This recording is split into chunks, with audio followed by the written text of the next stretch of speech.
Hey everybody, it's Ron, and today I'm going to be reviewing issue 7 of Dune House Atreides from Boom Studios. I gotta say right off the bat that this book is getting slightly harder to review as it goes on because there hasn't been a really bad issue yet. This one is definitely a little slower because we just got over the crazy revolt on Ix last issue. So it begins with Pardet Kynes getting married and really being integrated with the Fremen tribe. So he has an even better advantage studying the planet of Arrakis, and it was interesting to see the Fremen rituals portrayed in a comic book. I really would have liked to see Dev Promenade take a shot at the adaptation of the original Dune novel, because I like his art way better than the team that did the Dune graphic novel that came out in November.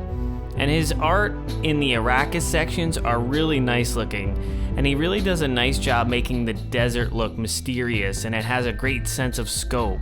This issue might be a little controversial for people that haven't read the book that this series is based on because it has a pretty horrifying scene in it.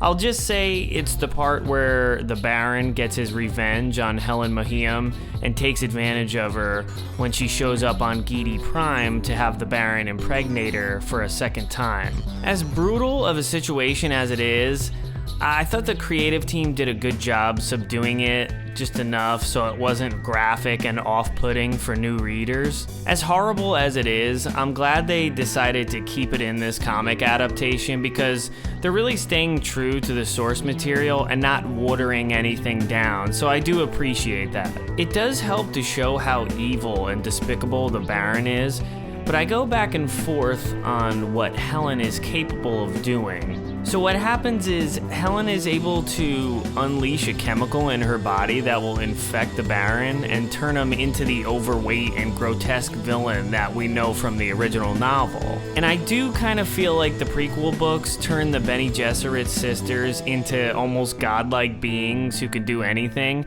and it does get a little over the top for me in some situations like this. I really enjoy seeing Caladan the most because I always liked envisioning that planet whenever I was reading a Dune novel because it's the polar opposite of something like Arrakis, and they really nail the look in this issue. I enjoyed the Duncan Idaho parts of this book because he really makes an impression on Duke Paulus, and it shows how loyal he is and always will be to the Atreides that really stems from his hatred of the Harkonnens. It was also nice to see Thufir Hawat in this. He looks really cool, and he's training Romber and Leto. This issue also sets the stage for a rift between Lato's parents because his mother does not accept House Vernius as much as Duke Paulus does. I guess you could say it develops the relationship between Leto and Romber, but I did feel that their boat trip was kind of pointless, and I felt that way reading the novel as well. It was just a little side quest that doesn't have to do with the overall story, and although I like the scenery because it's something very different for the Dune universe, it does feel like filler. But maybe the pearls they find have some sort of significance in later novels. I'm currently reading the second book in this prequel series, House Harkonnen, and it hasn't been brought up again yet, so I'm not sure. This is a 12-issue series, so there's a lot of interesting stuff brewing, and it'll definitely be worth picking it up until the end if they continue to be as faithful as they have been so far. This is definitely another recommend, and I'd love to hear if anyone else has been reading it and what you think, so let me know in the comments. Please be sure to like and subscribe, and thanks for watching. Hey everyone, it's Ron here with a quick announcement. When I started this channel, I was reading and reviewing the Dune books and other sci-fi related material, and most of you might not know that I'm also a musician.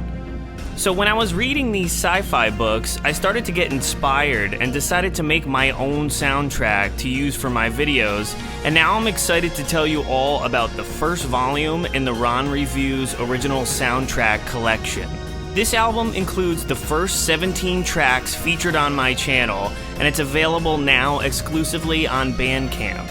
Be sure to check the description of this video for the link to the album. Thanks so much for the support so far. I know I'm just starting out, but I hope you're having as much fun as I am. So check out the original soundtrack Volume 1 on Bandcamp. This music is great if you want something moody and atmospheric to listen to while you're reading some science fiction. I think you're going to love it. Thanks.